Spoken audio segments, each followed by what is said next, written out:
Hello, Ranger Ari here. I'm standing at the tide pools on Moonstone Beach, which is in Cambria, California. I'm a ranger at Hearst and Simeon State Park, which is in the San Luis Obispo Coast District. And today, we're gonna learn how to become tide wise. So, at the end of this program, we're gonna know how to get to tides, what creatures you might see, and how to enjoy tide pools safely. So, we're gonna dive right in, and I'm gonna tell you the best time to come to tides. So you might ask, what is a tide?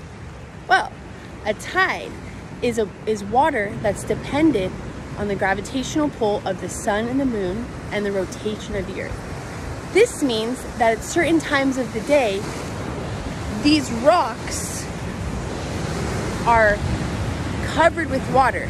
The tide will come in, and at other times of the day, the tide will go out.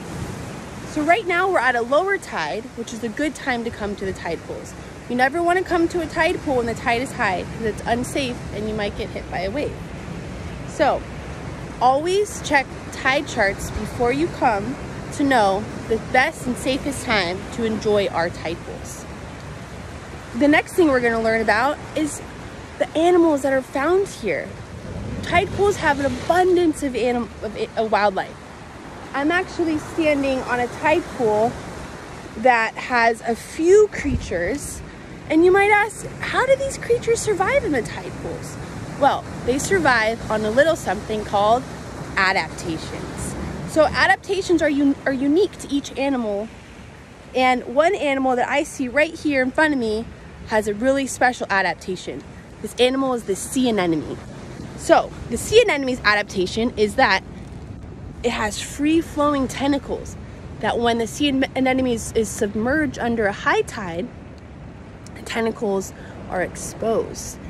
And the tentacles help the sea anemone sting its prey and eventually eat it. So you see here, all these anemones are submerged and their free-flowing tentacles are exposed. And when the tide is low and its anemone is dry, its tentacles fold in, kind of like a flower. So you see here, this anemone is not submerged and its tentacles have folded in, keeping it nice and moist and healthy. Another animal that has unique adaptations is called a limpet. So limpets, there's some right here.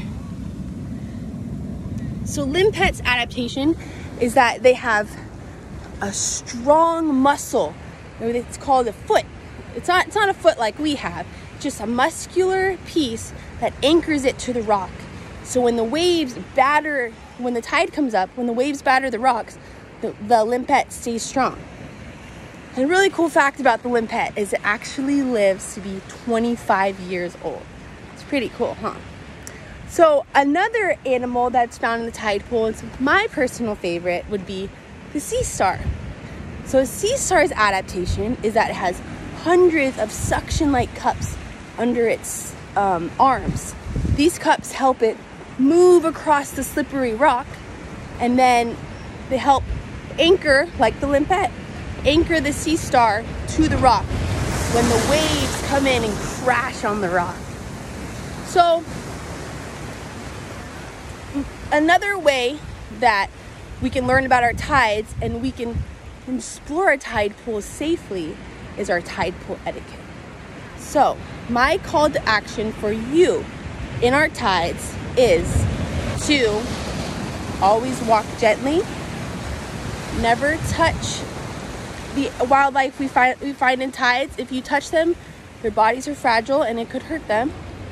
And to always leave things where you found them.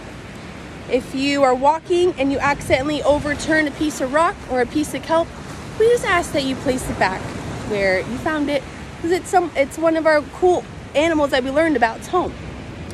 So today we learned about how to get to tides pools, what animals you might find in the tide pools, and how to enjoy our tide pools safely.